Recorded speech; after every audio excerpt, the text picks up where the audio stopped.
It's May the 20th, 2015, and today we're looking for goosegrass.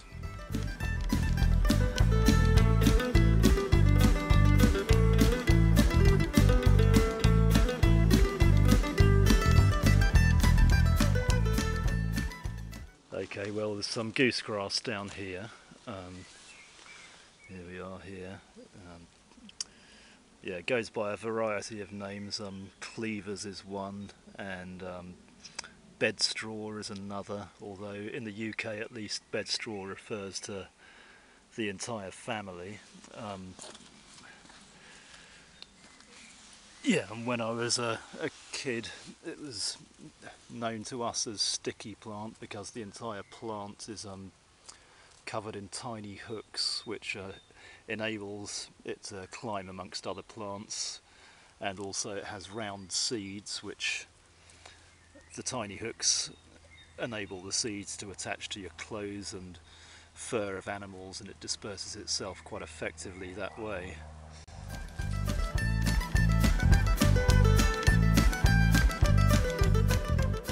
And the name goosegrass is because reputedly geese are very fond of eating it.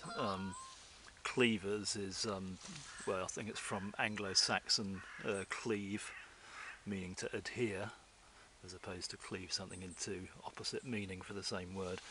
And bedstraw, I guess, because this family of plants may have been used to stuff beds with. And again, this is a plant which I'm sure many gardeners are quite familiar with. Once it gets going in your garden, it's quite hard to eradicate. It's a hermaphrodite, so you only need to miss one plant, forget to weed one plant out of a bed, and it will just seed, and you'll have loads of new plants again next year, and it seeds quite prolifically as well.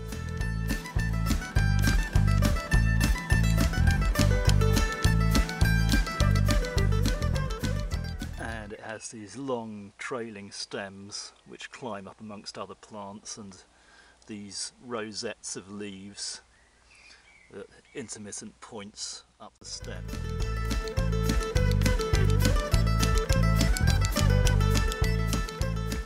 And often unnoticed are these tiny white flowers.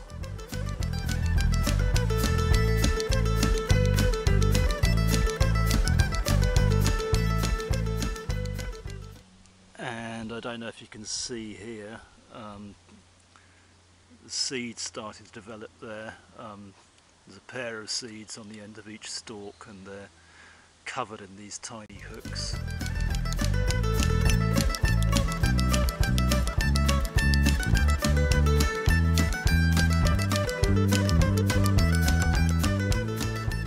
Now, as regards edibility, it's actually kind of getting a bit late in the year. You can see these stems here, they're quite fibrous when they get older, and it's one of those plants that's much better to get when it's young growth, although they do seed in a kind of staggered time period, so you may find younger plants later on in the sun, especially on a weeded bed as well. New plants will keep popping up all the time. And regards edibility, yeah, the whole plant's edible, but as I said, yeah, it gets a bit tough later in the year. And also the seeds, you can make a coffee out of them, and they do actually taste like coffee, unlike a lot of things which are claimed to be made into a coffee substitute. But the thing with the Galium family is they're actually part of the same greater family of plants as coffee beans are, and so the seeds do actually contain some caffeine, and yeah, they do taste like coffee, but you've got to roast them, and they're very small, so you've got to roast them on a low heat very carefully, otherwise you just end up with charred seeds. But once they're ground and roasted, they're a good coffee substitute and will give you a caffeine hit.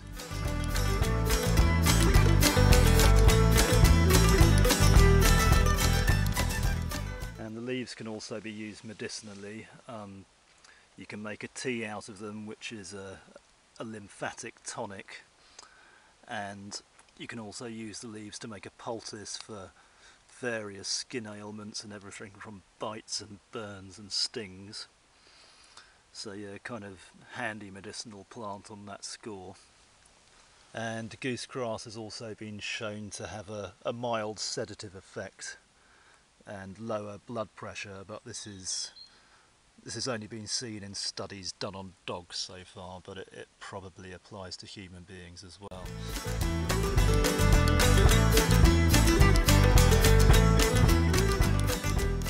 And another use that it used to be used for as well was straining milk. And you can grab a ball of this stuff and make a ball out of it, and all those little hooks and the way it sticks together on itself means you can actually make a reasonably effective sieve out of a ball of goosegrass.